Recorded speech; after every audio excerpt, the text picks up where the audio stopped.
Bulacan Industrial City. Dito po yan sa lungsod ng Malolos, sa lalawigan po ng Bulacan.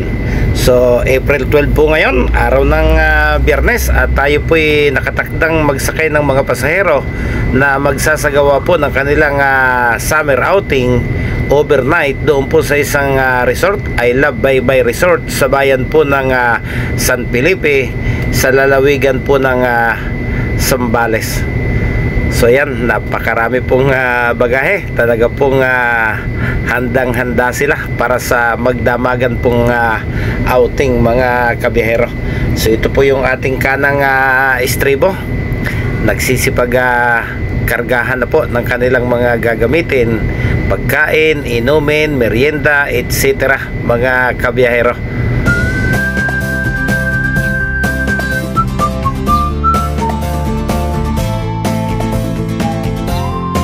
Okay, punong-puno na po yung kanang estribo. Dito naman po tayo sa kaliwa, at talaga pong napakarami po nilang bagahe, mga kabiyahero.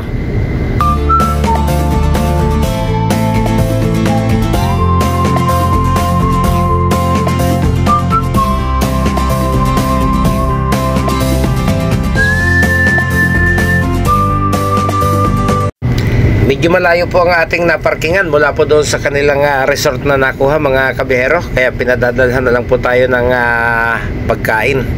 So kaninang tanghali nagpadala po sila, at ngayon pong hapunan ito po yung ipinadala sa atin.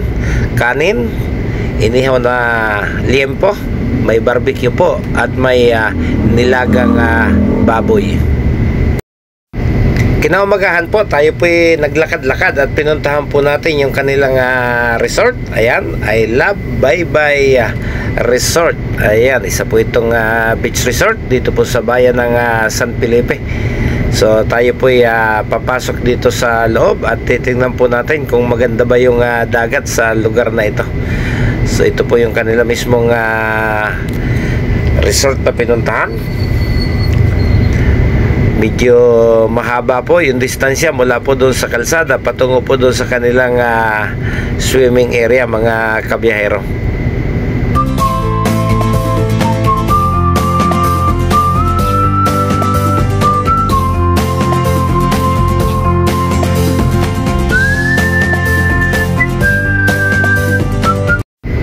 Nandito po yung mga motorsiklo na ginamit po ng ilang mga empleyado na hindi po sumabay sa pagsakay sa bus. So bali isang bus po at isang jeep yung kanilang nirintahan na kasabay po nating nagtungo dito sa resort na ito, mga kabiyahero. Matyatsyaga din po yung iba. Talaga pong mas gusto nilang gumamit ng motorsiklo, at halos tumakbo po sila ng kulang-kulang 4 na oras mula po doon sa Malolos sa Bulacan.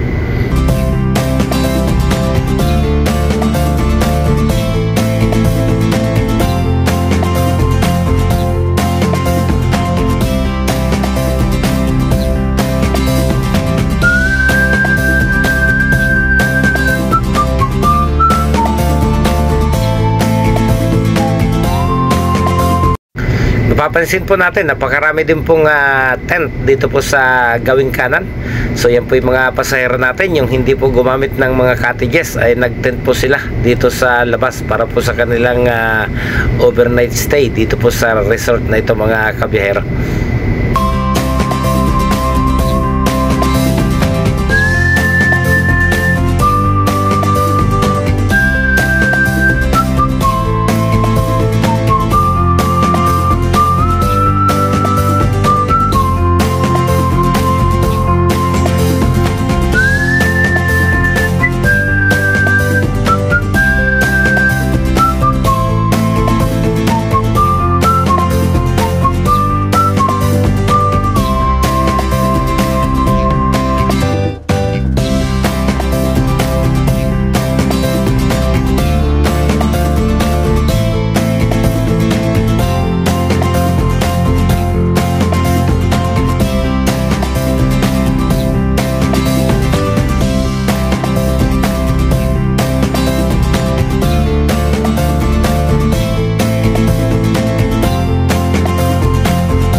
Okay, ito po yung Dalampasigan. Ito po yung swimming area.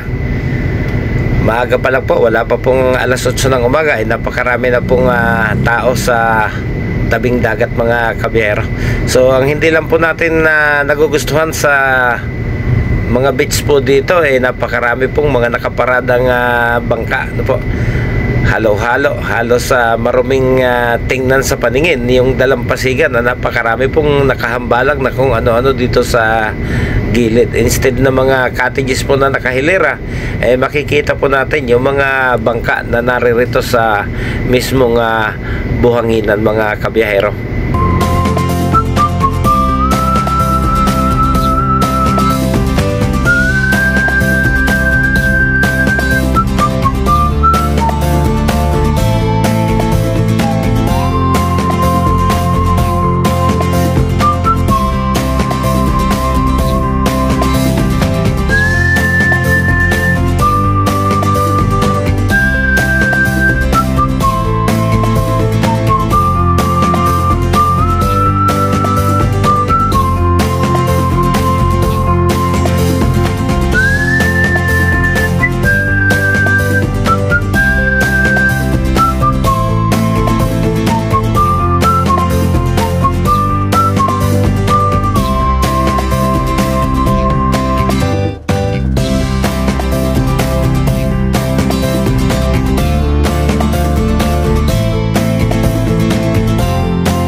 Okay, balik na po tayo sa grahe.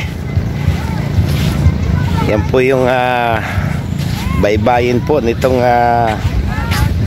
isang lugar po dito sa Zambales. Punong-puno po ng tao. Pero umpisa pa lang po yan ng summer. Marami pa pong resort tayong pupuntahan sa mga darating na araw. Siguro po hanggang sa kabuuan ng buwan ng Mayo ay marami pa po tayong mapapasyalan, mga kabiyahero.